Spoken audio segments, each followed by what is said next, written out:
خدا کے نام سے ہم بزم کا آغاز کرتے ہیں، خدا کے نام سے بزم کا آغاز کرتا ہوں، وہی ہے خالق میرا، اسی کی قلم پہ ناز کرتا ہوں، وہی ہے خالق میرا، اسی کی قلم پہ ناز کرتا ہوں، اور فقط اس کی مدد اور استعانت کے بھروسے، فقط اس کی مدد اور استعانت کے بھروسے مجھ کو اڑنا نہیں آتا مگر پرواز کرتا ہوں، مجھ کو اڑنا نہیں آتا مگر پرواز کرتا ہوں، اور الہی بیاں میں مجھ دعا کر رہا ہوں، الہی بیاں میں مجھ دعا کر رہا ہوں، تیری بارگاہ میں التجا کر رہا ہوں، اور میری انتہائی نگارش بس یہی ہے کہ تیرے نام سے ابتدا کر رہا ہوں، کہ تیرے نام سے ابتدا کر رہا ہوں، اور وہ جس سر کو اٹھاتا ہے اس کو کوئی جھکا نہیں سکتا، وہ جس سر کو اٹھاتا ہے اس کو کوئی گراتا نہیں، اور خدا کسی مومن کو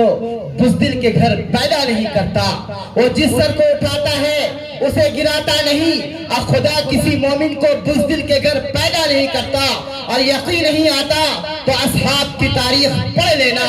خدا کسی مومن کو رسوا نہیں کرتا، خدا کسی مومن کو رسوا نہیں کرتا، اور جنگ میں وہ صف اول میں کھڑے رہتے تھے، جنگ میں وہ صف اول میں کھڑے رہتے تھے، جس کے کپڑوں میں کئی پیوند جڑے رہتے تھے، جن کے کپڑوں میں کئی پیوند جڑے رہتے تھے، اور آج جو اپنی تمازت سے ڈراتے ہیں مجھ کو، اور آج جو اپنی تمازت سے ڈراتے ہیں مجھ کو، وہ سورج میرے کمرے میں پڑے رہتے تھے، وہ سورج میرے کمرے میں پڑے رہتے تھے، اور خوابوں کی طرح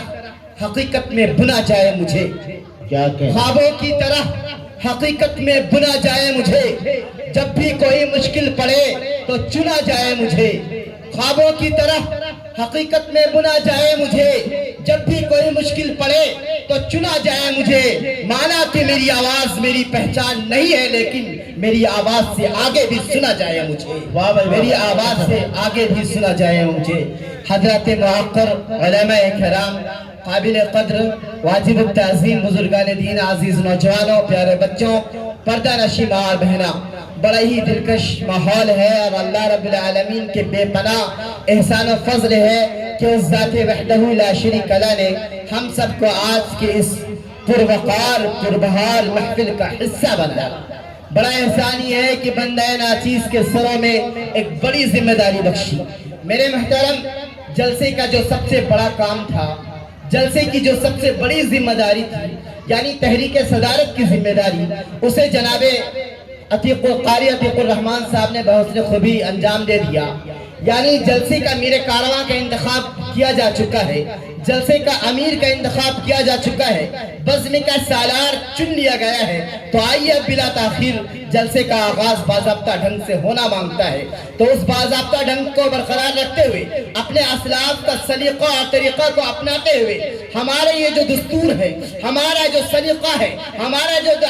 عمل ہے، یعنی ہمارے اسلاف کا جو طریقہ ہے کہ ہم جب بھی کوئی دینی محفل کا آغاز کیا کرتے ہیں تو اللہ رب العالمین کے حمد و ثنا کے ساتھ، خالق کائنات کی باعظمت کتاب کے ساتھ کیا کرتے ہیں۔ تو آئیے اس باعظمت کتاب کی تلاوت کے لیے آپ کے سامنے ایک ایسی ہستی کو پیش کروں جنہوں نے شہر ہزاری باغ ہی نہیں، صوبہ جھارکھنڈ نہیں، بلکہ پورے ملک ہندوستان کے سر فخر سے بلند کر دیا، کیونکہ جب دارالعلوم کے اندر